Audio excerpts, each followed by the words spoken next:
today's video mga ka-DIY, ito ay panibagong tutorial naman ng ating table skirting. Ito ay double sun gold sunflower. So noong una gumawa tayo ng single sun gold sunflower. So dito gagawa tayo ng double sun gold sunflower. So ito yung center ng ating table. Ayan, lagyan lang natin ng marking. Ayan. So bali double yung gagawin natin dito. So yung half ng ating table, so hahatiin ulit natin. So, lagyan natin siya ng marking. Yan yung ating center of the table at ito yung kalahati din ng ating half ng center of the table. Dito sa center marking natin, lalagyan natin ng 7 inches sa left, 7 inches din sa right. So, lagyan mo siya ng marking para siya yung center ng ating ilalagay na tablecloth. Ayan. So, ilalagay natin dyan yung color brown dahil ang color combination natin yellow at brown. So, yung brown yung nasa center natin. So, ipipin lang natin dyan sa ating marking center. Ayan. At hanggang dito sa ating nilagyang mark na 7 inches papuntang right. Ayan. So, ipiplits-splits mo lang yung tablecloth mo. Ayan. Lagyan muna natin dito sa dulo para hanggang dyan lang tayo magpiplits. So, pagkatapos mo iplits-splits, ipipin mo siya. Ayan. So, yung pleats mo papuntang left. Ayan. So, dito naman tayo sa left gagawa. Ayan. So, dyan yung ating end ng marking. So, ang pleats naman natin dito ay papuntang right. Ayan. So, magkasalubong sila. Next, insert na natin yung color yellow natin. So, yung gamit kong tablecloth dito ay silk satin, yung color yellow. Yung brown ay silk jenna lang. So, ayan. Hanggang center yung ating tablecloth dyan. Ayan yung marking ng ating center. So, hanggang dyan lang natin ipiplits yung ating color yellow. So, yung gamit kong tablecloth sa yellow ay half lang. So, yung magagamit nating tablecloth, kada kulay ay nasa 2 yards lang. So, yung brown, 2 yards. Yung yellow naman ay 2 yards. So, ayan, ipiplits-splits mo lang siya. Then, ipin hanggang dun sa center. So, ganun din yung gagawin natin dito sa kabilang side. Ayan. So, nagawa na natin. So, yan na yung mga pleatses niya. Bali, magkasalubong yung kanyang mga pleats. Papuntang right at papuntang left. So, sa center sila magkakasalubong. So, ganun din yung gagawin natin dito sa right side. Ayan. So, ayan, nagawa na natin yung right side. Ayan. So, ito na yung kabuuan niya. So, ang next natin gagawin dito ay lalagyan na natin siya ng base. Yung base natin pwede plain lang, walang mga pleats. Pwede ring knife pleats, pwede running knife pleats at box pleats. So, depende sa inyo kung ano yung gusto nyo ilalagay na base dyan. So, dito yung ginawa ko ay running knife pleats.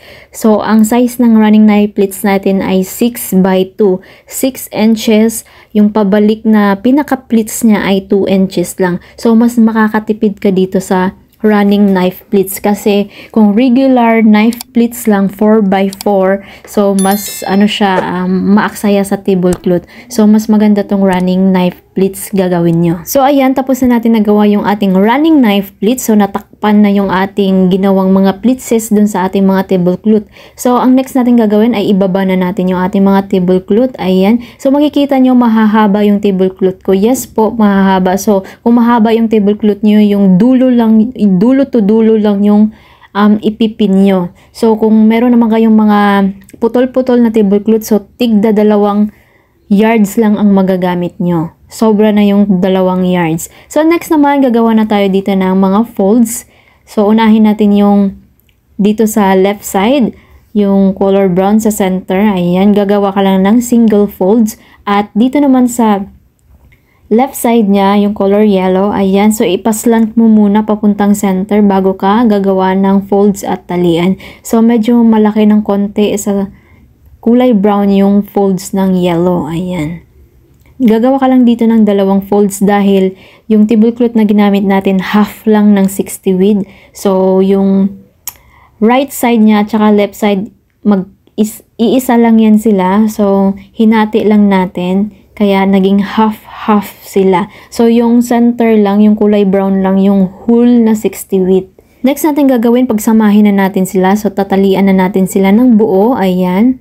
Next, dito naman sa pinakababa, dahil nga mahaba yung mga tablecloth na ginamit natin, ayusin mo lang muna yung ating tablecloth sa baba, yung kanyang laylayan, bago natin itago yung mga excess na tablecloth. So, ayan.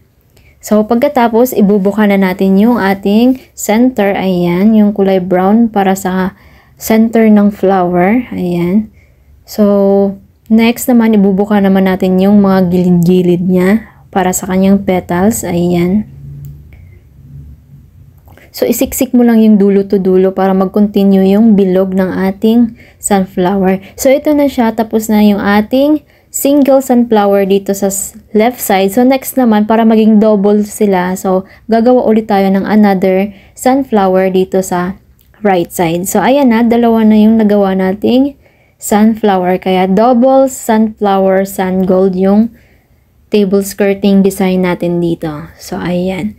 So, pwede rin natin siyang dagdagan pa ng mga artificial leaves or artificial flower. Depende sa inyo kung meron kayong mga available dyan. Ayan.